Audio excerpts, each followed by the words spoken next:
Hello friends, welcome to my channel. और आज मैं बात करूंगा दुनिया के सबसे ज़्यादा समुंदर के ख़तरनाक पॉइंट पे, जिसको बोलते हैं स्ट्रेट ऑफ हॉर्मस। जी हाँ, स्ट्रेट नाज़रीन समुंदर के ऐसे पतले हिस्से को कहते हैं जो दो बड़े समुंदरों को जोड़ने का काम करते हैं। और इस जगह की चौड़ाई सिर्फ 30 मील है। आप जानते हैं कि हमारी ज़मीन पर 70% हिस्से पर समुंदर ही समुंदर है, और इन्हीं समुंदरों से पूरी दुनिया की ट्रेड तजारत होती है और सारे सामान की नकलो मकानी यहाँ से होती है।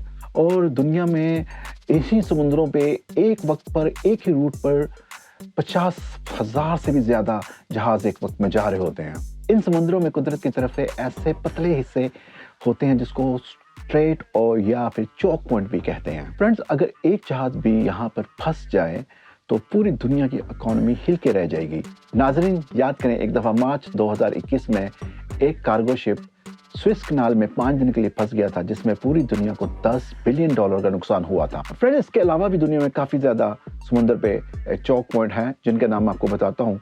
इसमें पनामा कनाल है, उसके बाद केप ऑफ गुड होप है साउथ अफ्रीका में, उसके बाद स्ट्रेट ऑफ गिलबर्ट स्पेन में है, उसके बाद डेनिश स्ट्रेट डेनमार्क में है, और उसके बाद तुर्किश स्ट्रेट तुर्की में, और एक और सबसे खतरनाक एक चौक पॉइंट है जिसका नाम है स्ट्रेट ऑफ मलाका, जिसको चाइना कंट्रोल करता है। नाज़रीन, जो स्ट्रेट ऑफ हॉर्मस है ये पर्शियन गल्फ और गल्फ ऑफ ओमान को आपस में जोड़ता है। नाज़रीन, इस स्ट्रेट ऑफ हॉर्मस के साथ 8 ममालिक अपनी कोस्टलाइन शेयर करते हैं, जिसमें ईरान सबसे पहले, इराक, फिर Saudi Arabia, UAE, Oman, Bahrain शामिल है। ये एक अकेला रास्ता है जहाँ से सारे अरब ममालिक अपनी तेल की तजारत यहाँ से करते हैं। और मैं आपको बताता चलूँ नाज़रीन कि दुनिया में सबसे ज़्यादा इंपोर्ट करने वाला जो मुल्क है वो है चाइना। दूसरे नंबर पे आता है इंडिया, तीसरे नंबर पे आता है जापान, चौथे नंबर पे आता है साउथ कोरिया, और ये सारे के सारे ममालिक एशिया में ही हैं।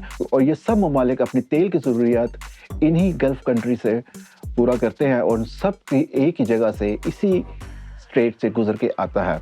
इंडिया की अभी तेल की तजारत यानी कि उसकी दरामदगी इंपोर्ट करना कम कर दिया है गल्फ से। अब ज़्यादा तेल रशिया से ले रहा है क्योंकि रशिया उसको सस्ता बेच रहा है। इसके अलावा एक और चीज़ जो दुनिया में सबसे ज़्यादा दूसरे नंबर पर इंपोर्ट होती है वो है नेचुरल गैस, और जिसमें सबसे बड़ा ज़हीरा ईरान के पास है और दूसरे नंबर पे कतर के पास। क्योंकि ईरान के ऊपर बहुत ज़्यादा सैंक्शंस हैं, वो अपनी गैस को उस तरह बेच नहीं सकता, लेकिन कतर अपनी गैस को पूरी दुनिया में यहाँ से बेचता है। नाज़रीन, ये जगह इतनी खतरनाक इसलिए है कि इस स्ट्रेट में, इस छोटे से रास्ते जो 30 मील का रास्ता है, उसमें 8 जजीरे भी हैं, जिसमें 7 पर ईरान का कब्जा है और 1 पर ओमान का। नाज़रीन, अगर ईरान इस जगह को बंद कर दे तो दुनिया की 6 बड़ी इकोनॉमी, जिसमें मैंने आपको बताया है कि China, Japan, south Korea, India और पाकिस्तान भी यहाँ से ऑयल इंपोर्ट करता है, तो इन सब की इकोनॉमी तबाह और बर्बाद हो जाएगी।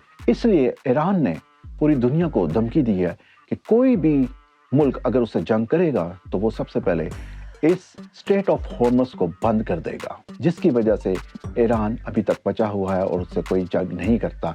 इसके अलावा अमेरिका ने इस स्ट्रेट ऑफ हॉर्मस की वजह से इस पर नज़र रखने के लिए UAE, Qatar, Oman, Saudi Arabia हर जगह पे अपने फौजी अड्डे बनाए हैं और उस पर नज़र रखता है। नाज़रीन, ये थी मेरी आज की वीडियो। प्लीज़ वीडियो को लाइक कीजिए, चैनल को सब्सक्राइब कीजिए और बेल आइकन को ज़रूर प्रेस कीजिए। मिलते हैं अगली वीडियो में। Thank you very much.